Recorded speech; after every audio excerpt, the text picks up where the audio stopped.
Phil and Dan here for Aussie Garage. On today's episode we're here to see Mick and we're going to talk to him about his HZ GTS. Numbers matching, all original. Alright, let's get stuck into it. Let's do it.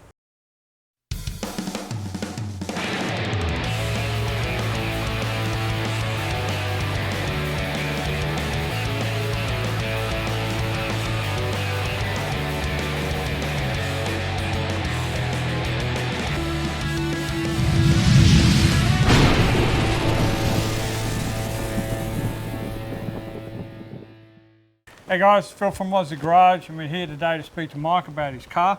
So, Mike, what have we got here?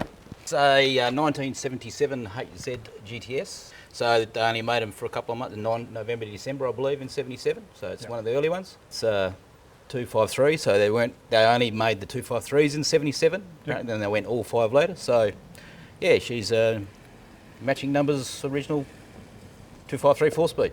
Okay, nice. So, how long you've had the vehicle for? 8 years, isn't it? 2016? Yeah, something like that. No, 8 years. Bought it as it'd been sitting for 20 years, hadn't moved, in an industrial unit, covered in lots of dust, pretty shagged actually. Yeah, okay, so heaps of rust in it? Wasn't a lot of rust, rocker panels, that was about it. But the interior was trashed, and yeah, the paint was crap, and yeah, but it was a good base. And this was, what, white when you got it as well? Yes. So what's the colour actually called as white? Palace White. Do you know, have you ever got it sorted out with Holden's Historical Society? I actually haven't, no. I should. One of those things I've been meaning to get around to, but no, haven't done it. No. And the other thing I noticed is this one's still got the honeycomb wheels on it, which you don't see much. I think I've seen them on the LEs. The LEs that were the gold ones, and they're an option on the HZs if you had power steering, because they're 1 inch wider than the normal pressed steel Monaro rims. So if you had power steering, you're allowed to have those. Oh, wow. I didn't know that either. Would you like to know the story about those rims? Yeah, absolutely. Because I had another HZ GTS when I was an apprentice. It was a red one, red 5 litre, and when I bought it, it had strikers, and I wasn't a big fan of the strikers, but I do like the honeycombs, so I went to AmCap the day and I bought them brand new and put them on that one. And then when I sold the Monaro, sold it to the guy I bought it off actually, and then when I found this one, I wanted to put honeycombs on it again, and I knew he didn't like honeycombs, and I knew he still had the car. So I gave him a ring, he said, "You still got those honeycombs?" He said, "Yeah, they're on my work trailer." So I bought them back again, so I bought those rims twice. Yeah, I bet you paid a bit more though. Absolutely. Definitely the pricing on these has changed since then a hell of a lot. Absolutely, yeah. How long did it take you to restore it back to this now anyway? This one only took 14 months. So it's my first real resto, and I was really keen. I was pushing all the way sort of thing. So I don't do panel work or paint or anything like that, but I do everything else. So you got that bit farmed out and stuff like that, but the rest of it you did at home? Or? Yeah, at work. I've got a space in the back of my industrial unit, which I can leave a car in and work on it when things are a bit quiet. Best of both worlds. Yeah. Everything in it is still 100% like original. It just pretty much. That's it. I like building cars back to original. I appreciate all the mod guys too. I love that, but that's not me. I just like building. There's a couple of things that are not original, like I put electronic ignition on it, and then there's a 4-barrel Rochester rather than the 2-barrel that came out with, and extractors. And that doesn't take away from the numbers matching of the car or anything like that. If anything, it just adds to it just makes it more reliable, a bit more performance, a bit more fuel economy. And so at the moment, like, do you get out in this very often, or you belong to any kind of club? As much as I can be. I'm in 3 car clubs. Okay.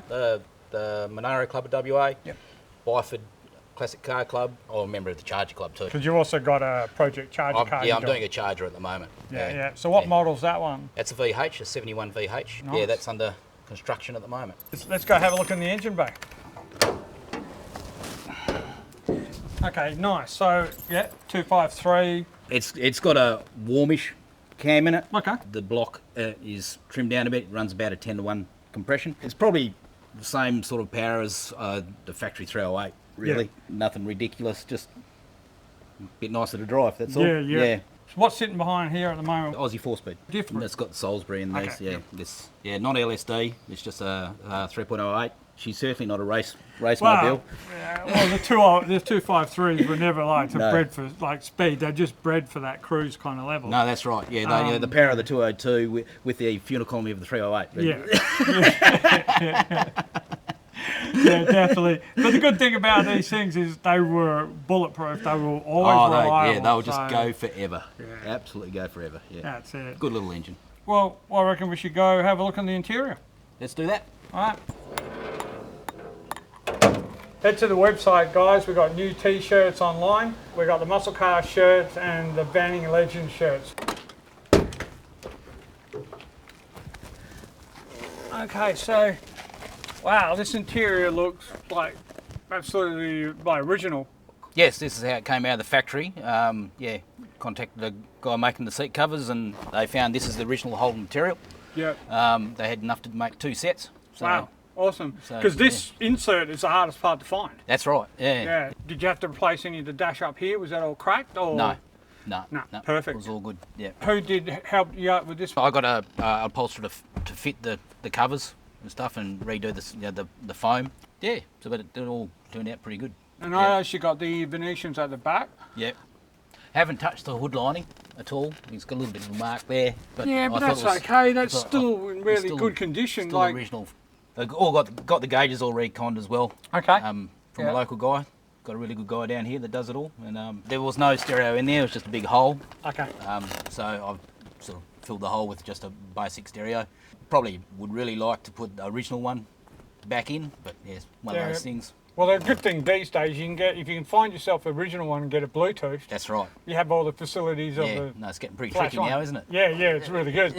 All right, mate. Well, let's go have a look at the boot. Cool. Okay, so look, just a factory standard boot. You haven't done much to the back end here. No, there was no rust in it, so good. So just got it painted and whacked a carpet in it, basically. These bloody Bridgestone Ego is this is brand new, absolutely brand new. It is brand new, yeah. Yeah, so like I said, you can't get these anymore because they don't sell them anymore. No, only real men smoke Egas. Yeah, well, that's it. Yeah, I remember that old ad. Yeah. All right.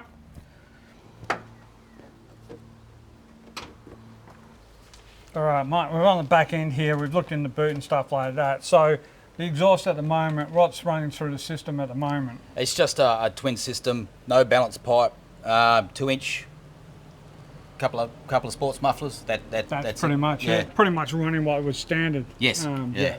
Are you going to think about putting the balance pipe in there later on, just to give it that same kind of note?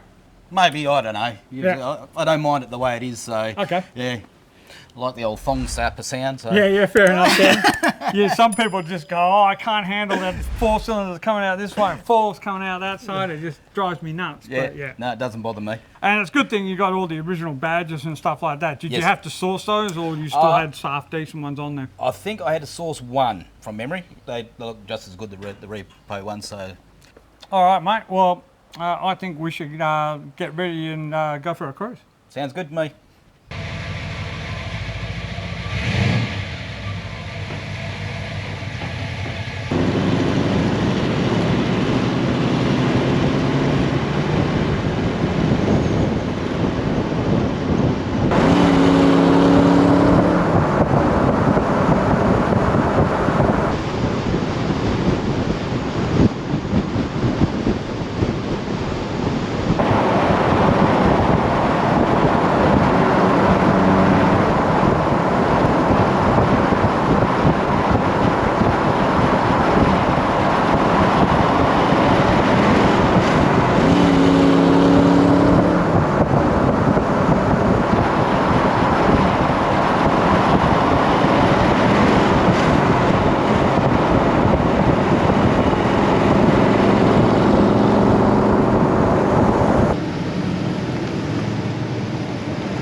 Have fun?